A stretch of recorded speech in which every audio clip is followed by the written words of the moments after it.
ఈ మునీర్ గాడు బంగ్లాదేశ్ తోని కలిసి ఒక అగ్రిమెంట్ చేయబోతున్నాడంట. ఆడు అది స్టేట్మెంట్ కూడా ఇచ్చేసిండు. ఏమని ఇచ్చిండు?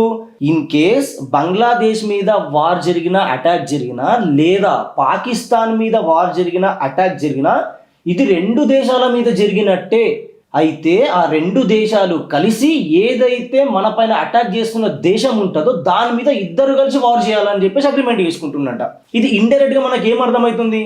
వీళ్ళు గెలికించుకొని గొడవలు పెట్టుకొని వాళ్లకు శాతనగాక ఇంకొక దేశం సపోర్ట్ కూడా తీసుకొని ఇండియా మీదనే వార్ చేయాలా అని ఫిక్స్ అయి కూర్చున్నారు. వీళ్ళు వార్ చేయాలంటే వీళ్ళ దగ్గర అంత వెపన్స్ కూడా ఉండాలి కదా అంటే, ఇది వార్ చేస్తారా అనేది కూడా స్టేట్మెంట్స్ ఎట్నుంచి వస్తున్నాయంటే, పహల్గామ్ అటాక్ కి మాస్టర్ మైండ్ అయిన సైఫుల్లా కసూరి ఈడు మొన్న పాకిస్తాన్ లో జరిగిన ర్యాలీలా కనిపిస్తూ ఒక స్టేట్మెంట్ ఇస్తాడు. ఏమని? ఇంతకు ముందు మేము ఇండియా పైన చేసిన పహల్గామ్ అటాక్ ఏదైతే ఉందో అది శాంపుల్ మాత్రమే. ఈసారి పహల్గామ్ 2.0తోని ఇండియాని ఒక ఊపుతామని చెప్తున్నాడు.